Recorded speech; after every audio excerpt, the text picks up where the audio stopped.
بسم اللہ الرحمن الرحیم۔ طالبات، ہم مرثیہ کے حوالے سے پڑھ رہے تھے۔ مرثیہ کے اجزاء ہم نے پڑھ لیے تھے۔ موضوع کے حوالے سے جو مرثیہ کے اجزاء بنتے ہیں، یعنی کہ مختلف موضوعات بدلتے رہتے ہیں، تو ہر موضوع کو اس کی مناسبت سے جو نام دیے گئے تھے وہ ہم نے 8 ان کے اجزاء پڑھ لیے تھے۔ تو آخری جو جزو ہے اس کا وہ ہے سلام یا دعا۔ تو مرثیے کے اس حصے میں مرثیہ کا اختتام ہو جاتا ہے۔ اس حصے میں حضرت امام حسین اور ان کے جانثاروں کو سلام کا نذرانہ پیش کیا جاتا ہے، ان کے حوصلے، ان کی شجاعت اور راہ حق میں شہید ہونے کو خراج تحسین پیش کیا جاتا ہے۔ ٹھیک ہے، سلام یا دعا کے عنوان سے ہی آپ کو اندازہ ہو گیا ہوگا کہ ان کو خراج عقیدت، خراج تحسین پیش کیا جاتا ہے، سلام کے نذرانے پیش کیے جاتے ہیں۔ بچے آپ نے یہ نذرانہ جو ہے زال سے لکھا جاتا ہے، زوئے سے نہیں، نظر سے نہیں ہے۔ نظر، اور یہ والی نظر جو ہے یہ دیکھنے والی نظر ہے، نذرانہ، اور جو نظر کسی کو تحفہ دینا یا پیش کرنا وہ زال سے ہے۔ تو ان کو سلام اور دعا کے نذرانے پیش کیے جاتے ہیں۔ اب آگے جو مرثیے کے حوالے سے ہے تو یہ ہے کہ معیاری مرثیے کے لیے ضروری کیا باتیں ہیں۔ ٹھیک ہے، کہ ایک اچھا معیاری مرثیہ کون سا ہے، اس میں جو ضروری اس کی جو خصوصیات ہیں وہ یہ ہے کہ نمبر 1، ایک ہی موضوع یعنی رنج و غم اور ماتم کا بیان میں تنوع ہو، ورنہ یکسانیت کے سبب مرثیہ دلکشی کو کھو بیٹھے گا۔ ایک ہی موضوع یعنی رنج و غم اور ماتم کے بیان میں تنوع ہو، یعنی کہ ایک ہی انداز میں رونا، ایک ہی ظاہر واقعہ ایک ہے، اور اس واقعے کو بیان کرنا جو ہے وہ اگر اس میں بیان کرنے کے انداز میں تنوع نہیں ہوگا، مختلف انداز میں یعنی کہ بیان کرنے کا طریقہ نہیں اپنایا جائے گا، تو وہ ظاہر ہے ایک ہی بات بار بار ریپیٹ ہونے سے وہ اپنی اہمیت بھی کھو بیٹھے گی۔ وہ چاہے جتنی تکلیف دہ واقعے کا ذکر ہو اس میں، لیکن سن سن کے انسان جو ہے وہ ایک وقت آئے گا کہے گا کہ میں نے نہیں سننا۔ تو مختلف انداز میں بیان کرنے کا سلیقہ جو ہے، تو کمال یہی ہے مرثیہ نگاروں کا یا میر انیس کا یا دبیر کا، کہ انہوں نے ایک ہی واقعے کو مختلف انداز میں بیان کیا ہے۔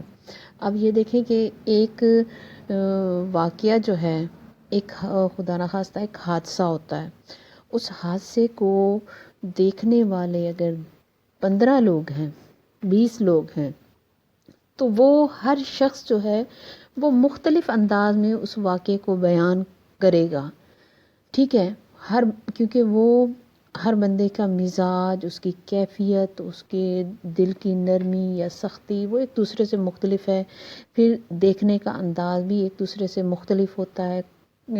کچھ لوگوں کی نظروں کا فوکس کوئی اور چیزیں ہوتی ہیں، دوسروں کا کوئی اور چیزیں ہوتی ہیں، تو دیکھنے کے حوالے سے بھی ترجیحات مختلف ہوتی ہیں، یا دیکھنے کی عادت ہوتی ہے۔ بعض لوگ جو ہے وہ اس حادثے میں زخمیوں کو دیکھ رہے ہیں، بعض لوگ جو ہے وہ ظالم کو دیکھ رہے ہیں، بعض یہ دیکھ رہے ہیں کہ ان کی ماحول کیسا بن رہا ہے۔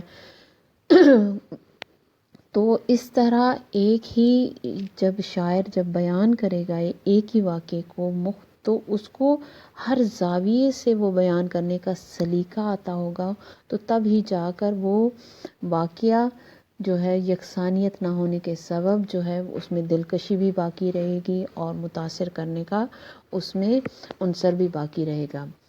تو معیاری جو مرثیہ ہے اس میں کیا ہے کہ تنوع ہو، بیان میں تنوع ہو، یکسانیت نہ ہو۔ تنوع یعنی کہ متنوع نوع سے بنا ہے، نوع قسم یعنی کہ مختلف قسم سے بیان کرنے کا سلیقہ ہو۔ دوسرا ہے کہ واقعات کربلا کے بیان میں حقیقی اور سچے واقعات، ضعیف روایات سے اجتناب ضروری ہے۔ یعنی کہ یہ لکھا ہوا اس طرح ہے، لیکن بچی یہ کہنا چاہتی ہے کہ واقعات کربلا کے بیان میں حقیقی اور سچے واقعات کے بیان میں، ٹھیک ہے، ضعیف روایات سے اجتناب ضروری ہے، ورنہ مرثیے میں تاثیر پیدا نہ ہوگی۔ یعنی کہ اگر آپ نے واقعات وہ بیان کرنے ہیں، تاریخ کا ایک بہت بڑا واقعہ ہے، تو یہ خیالی واقعہ، خیالی قصہ تو ہے نہیں کہ اس کو جس طرح چاہے مرضی آپ اس کو مولڈ کرتے جائیں اور بیان کرتے جائیں۔ تو جب آپ اس کو بیان کریں تو اس سے پہلے آپ مستند تاریخ کی کتابوں سے اس کی تمام واقعات، ان کی جزیات آپ کے ذہن میں ہوں، تب آپ اس کو بیان کریں، ورنہ جھوٹ جو ہے وہ چاہے جس طرح انداز میں بھی بولا جائے وہ کبھی دوسرے کے دل کو متاثر نہیں کرتا۔ ٹھیک ہے، تو تاثیر پیدا کرنے کی ایک حقیقی واقعہ ہے، حقیقی دنیا میں اس کا ظہور ہوا ہے، تو اس کو بیان جب کریں تو وہ حقیقت آپ کی سامنے ہو، یعنی کہ مبالغہ آرائی نہ ہو، جھوٹ نہ ہو۔ تیسرا ہے مرثیے کا مجموعی اثر المیہ کا ہونا چاہیے، ورنہ مرثیے کی مختلف تفصیلات سے سامعین مختلف اثرات قبول کریں گے اور مرثیے کا اصلی مقصد فوت ہو جائے گا۔ مرثیے کا اصلی مقصد کیا ہے وہ آپ نے اس کے لغوی معنوں میں بھی دیکھ لیا ہوگا کہ مرنے والے کی صفات بیان کرنا اور مرنے پر رونا رلانا۔ تو مرثیے کا مقصد ہی یہی ہے، ورنہ تاریخ کی کتابوں میں واقعات تو لکھے ہوئے ہیں، تو مرثیے کا اصلی مقصد یہ ہے کہ دوسرے کے دل میں ان واقعات یا اس ہستی یا اس شخصیت کے بارے میں آپ محبت، ہمدردی کے جذبات پیدا کر لیں، اس کے دکھ پر اس کے دل کو گداز کریں کہ وہ اس کی اذیت کو محسوس کرے۔ اس لیے کہ مرثیے کی مختلف تفصیلات سے اس کا اثر جو ہے کیا ہے، المیہ کا ہونا چاہیے، دکھ اور غم کی کیفیت پیدا کرنے والا ہو، ورنہ جو ہے وہ ایک تاریخ کا ایک معلوماتی بیان ہی رہ جائے گا، مرثیہ نہیں کہلائے گا۔ نمبر 6 جو ہے وہ مرثیے کی زبان میں موقع محل کی مناسبت